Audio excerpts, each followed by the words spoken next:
Tekrar hoş geldiniz. Bir önceki videonun sonunda her zaman yaptığım gibi kafanızı karıştırmaya çalıştım ve umarım başarılı olmuşumdur.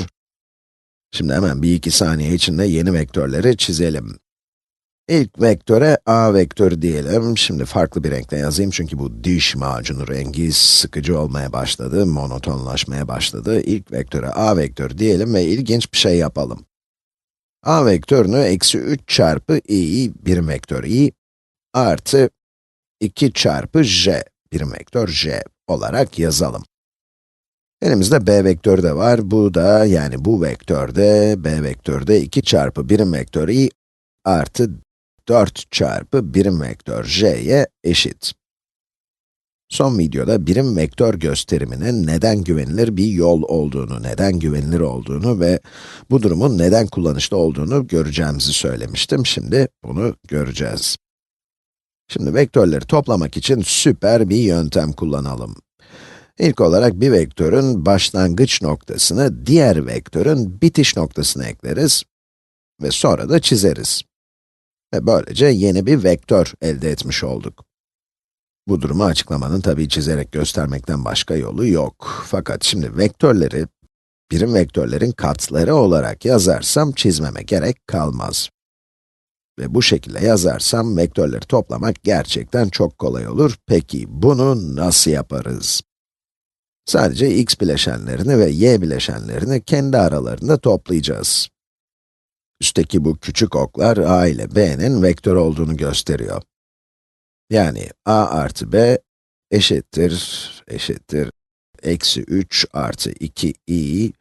Evet, renkleri böyle rastgele değiştiriyorum çünkü monotonlaşmaya başlıyorlar bir süre sonra. Artı 2 artı 4 j. Şu an sadece x bileşenlerini ve y bileşenlerini topladık. Tek yaptığımız iş o. Yani i'nin katları ve j'nin katları da diyebiliriz çünkü hatırlıyorsanız i, x doğrultusundaki birim vektörümüzdü ve j de y doğrultusundaki birim vektörümüzdü. Peki, şimdi ne etti? Eksi 3 artı 2, eksi 1 eder. Yani elimizde eksi 1 i var. Biz bunu kısaca eksi i şeklinde yazabiliriz ama birim vektörlere dikkat çekmek istediğimden dolayı bunu 1 yazacağım. A artı b eksi 1 i artı j'ye eşitmiş kısacası. Şimdi benim söylediklerime kanmayacağını söyleyenler için bu işlemi vektörleri görsel bir şekilde toplayarak göstereceğim. Böylece inanacaksınız. Haha. Şimdi vektörleri çizelim. Bu size vektörler hakkında daha iyi bir fikir verecek. Eksenleri çizelim. Bu benim sevgili y eksenim. Şimdi de x eksenini çizelim. Tabii eksenlerin sonsuza gittiğini göstermek için bu okları da çizmek zorundayım. Şimdi noktaları yerleştirelim. Evet, noktalarımızı yerleştirelim, güzel. Evet, y ekseni içine noktaları işaretleyelim ve şimdi vektörleri toplayabiliriz. Güzel. Önce vektörleri çizelim. Eksi 3i artı 2j. Eksi 3i. X ekseninde sola doğru ve uzunluğu 3 birim. Şimdi i pozitif bir vektör olduğundan dolayı önüne eksi işaretini koyduğumuzda vektörü negatif tarafa çevirmiş oluyoruz, değil mi? Farklı bir renk kullanalım.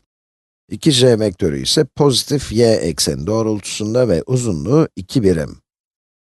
Peki, şimdi bu vektörleri görsel olarak toplamak istiyorsak, birinin başlangıç noktasını diğerinin bitiş noktasına ekleriz. Çok kolay. Bunu yapmak için ya 2j vektörünü y eksenine paralel bir şekilde sola kaydıracağım ve eksi 3i vektörünün bitiş noktasına ekleyeceğim. Ya da eksi 3i vektörünü x eksenine paralel bir şekilde yukarı kaydıracağım ve 2j vektörünün bitiş noktasına ekleyeceğim. Şimdi biz 2j vektörünü y eksenine paralel bir şekilde kaydıralım.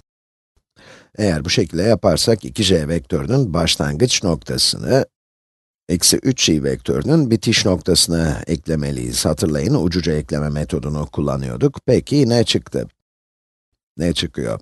Şimdi bu grafik biraz karışık olabileceği için a vektörünü aynı renkle çiziyorum. A vektörü şu şekilde.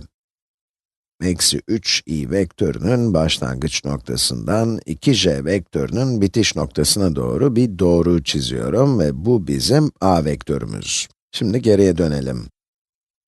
X ve y bileşenlerini size vermiştim ve bu bileşenleri ucuca ekleme metodu ile toplamıştık. Birim vektör gösterimi bu grafiği çizmekten daha kolaydır. Peki, b vektörünü nasıl çizeriz? Evet, farklı bir renk kullanayım, sıkıcı oluyor biliyorsunuz. 2i vektörü şimdi pozitif x ekseni doğrultusunda uzunluğu 2 birim olan vektör, yani 2 çarpı birim vektör i.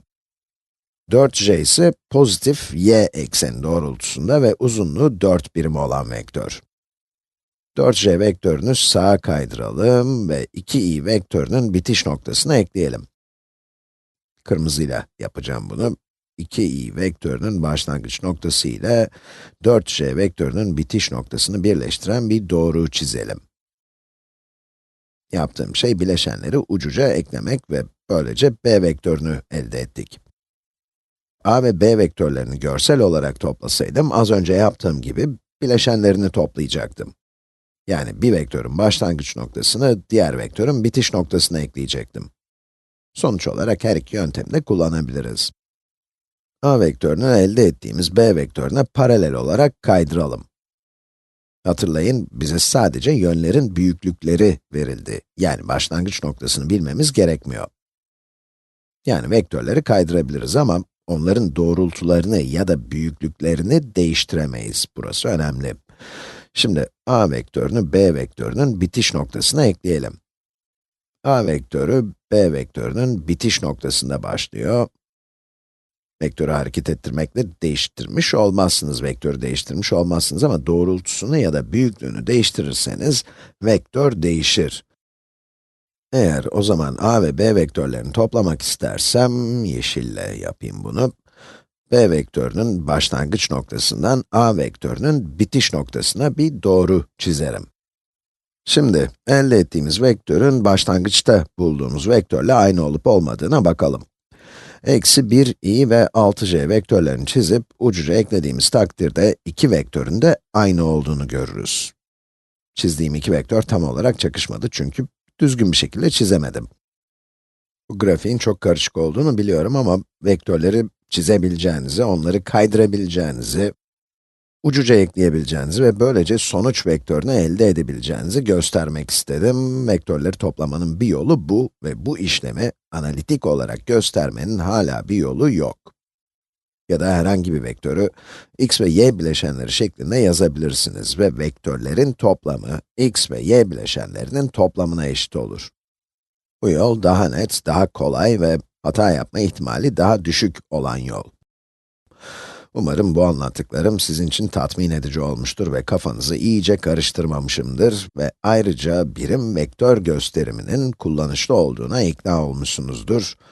Görüşmek üzere, hoşça kalın.